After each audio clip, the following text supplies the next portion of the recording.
वो भूखे और प्यासे हैं, उनको जल की जरूरत है।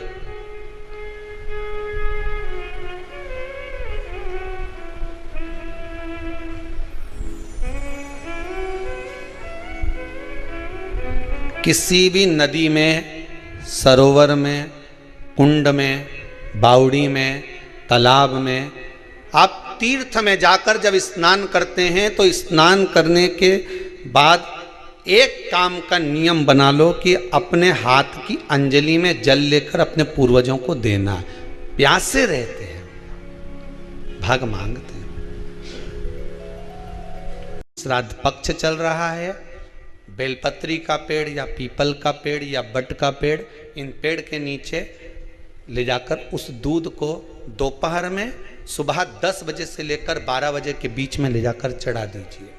रात्रि को फिर ना आपको प्यास लगेगी, ना भूख लगेगी, नींद एक बार लगी तो सुबह ही खुलेगी। प्रैक्टिकल करने में क्या जाता है? पानी डालने में तुम्हारा कुछ जाएगा? अरे बोलो तो सरी, हमें 10 रुपया का दूध जरूर उसमें, और तुम इतनी चतुर हो, इतना सारा दूध थोड़ी डालोगी, तुम 2 चम्मच डालोगे। कहाँ तुम इतना डालने वाली हो है?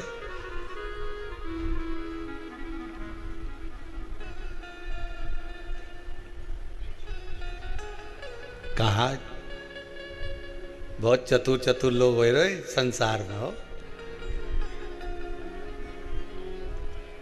भले पूजन पाठ नहीं करे पर कहीं का एकदम मिलने आ जाए ना, क्या अम्मा जी है क्या पाठ कर रही है, फिर वो भी बैठ गई तुरंत, अभी तो सोई थी।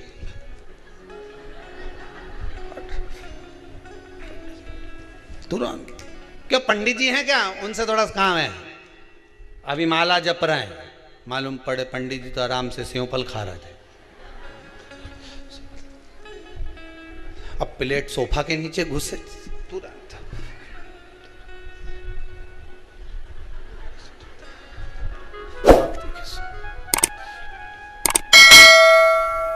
प्रैक्टिकल करने में क्या जाता है, कुछ भी नहीं बिगड़ेगा। ये तो बस जल डालोगे तुम्हारा ही कुछ अच्छा हो सकता है, बाबा की कृपा है।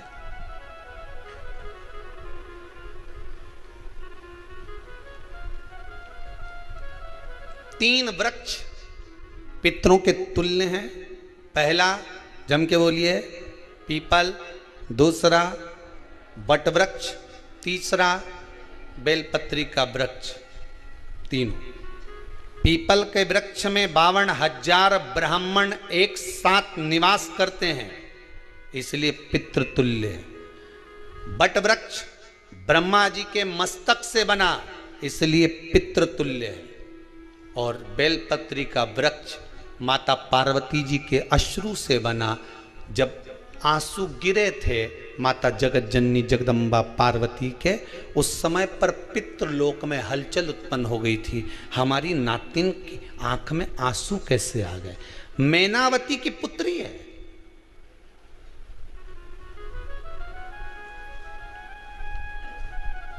पितरों की नातिन, इसकी अश्रु कैसे गिर गए? पार्वती जी ने कहा यहां भूख लग रही है, प्यास लग रही है, तो पितृदोष है। दूसरा पितृदोष का लक्षण बताया, घर में कोई शुभ कार्य ना हो, वंश की वृद्धि ना हो। 1 रुपये कमाओ, 1.25 रुपये खर्च हो रहे हैं, पैसा 10 जगह से कमाई आ रही है पर घर में टिक नहीं पा रही है, आया गया, पितृदोष। जरा सी कटोरी पड़ी है उसके पीछे विवाद चालू हो जाए, पानी ढुल गया उसके पीछे विवाद हो जाए, या छोटी छोटी बात में घर में क्लेश मचा हुआ है, पितृदोष है। समझ लो हमारे पूर्वज हमसे खुश नहीं है, प्रसन्न नहीं। कोई कहता है गुरुजी श्राद्ध बड़े बेटे को करना चाहिए कि छोटे को करना चाहिए? शिव महापुराण की कथा कहती है, अगर जायदाद का पूरा हिस्सा बड़े ने लिया हो और तुमने अपनी माता का दूध ना पिया हो तो एक ही को कर लेने दो। अगर माता का दूध पिया है और अगर एक अंगूठी भी ली है, जरा सा एक कपड़ा भी अगर सास का लिया है, तो श्राद्ध तो तुझे करना ही पड़ेगा, करना ही पड़ेगा। तूने मेरा दूध पिया है तो बिल्कुल जम के तो बोलो। अगर तुमने उनका कुछ खाया है तो कि अब एक काम और हो सकता है, गुरुजी वो श्राद्ध अगर हम नहीं करें और बड़े भैया करें और हम उन्हीं के यहाँ चले जाएं तो चले जा, मना कौन कर रहा है? पूड़ी का तेल तू ले जा, खीर का दूध 2 थैली तू खरीद के ले जा, जितना वहां वो सेवा करे उतनी सेवा तुम करो। गलत है क्या? जायदाद का भी तो हिस्सा किया था।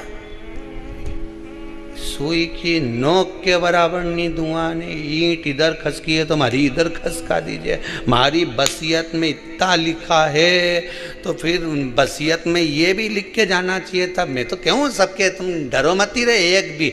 जब छोरा छोरी के जब सब सामान, प्रॉपर्टी दो ना, जमीन दो ना, जायदाद दो ना, सारा सामान छोरा छोरी के दो, तो उनके लिख के भी जाओ कि हमारी श्राद्ध कर दे अच्छे से, नहीं तो भूतड़ी बन के सताऊंगी।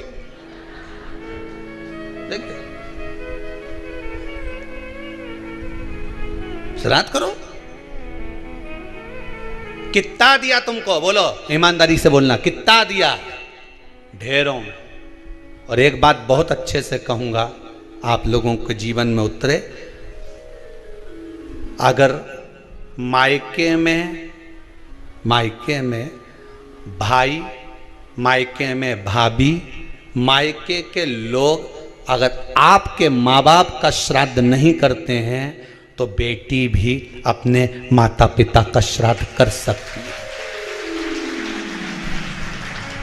उसने भी दूध पिया है अपने माता पिता का,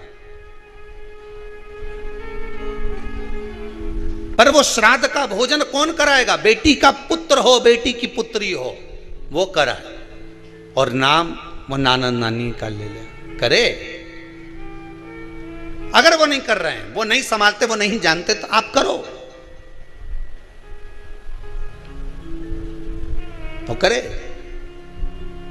2 भाग होते हैं। जब एक रोटी गाय के मुख में दी जाती है, गाय के मुख में जब हम रोटी देते हैं, एक रोटी जब देते हैं, या तो गाय के मुख में 16 श्राद्ध में जब रोटी देते हैं तो रोटी को बीच में से तोड़कर, रोटी का जो भाग होता है उसको, मतलब ऊपर से फुलका का परत नहीं निकालना है। रोटी जो सीधी सीधी है ना, जैसे ये रोटी है तो इसको बीच में से तोड़ लिया, 2 भाग विभाजित कर लिया, नीचे वाले भाग में भी थोड़ा सा गुड़ शक्कर रख लिया, ऊपर वाले भाग में भी गुड़ शक्कर रख लिया, एक के ऊपर एक रोटी को रख लिया, वो गाय को दी। तो अपन श्राद्ध पक्ष में 2 पूड़ी का प्रमाण है कि गाय को 2 रोटी दी जाती है, कुत्ता को 2 रोटी दी जाती है। 2 पूड़ी रख के देते हो, देते आप लोग तो देते होगे, 2 पूड़ी के ऊपर पूड़ी रखकर, थोड़ा सा मीठा रखकर, नमकीन रखकर, कुत्ते को भी देते, 2 पूड़ी तोड़कर कागा को भी देते। 2 पूड़ी का प्रमाण कहां से आया?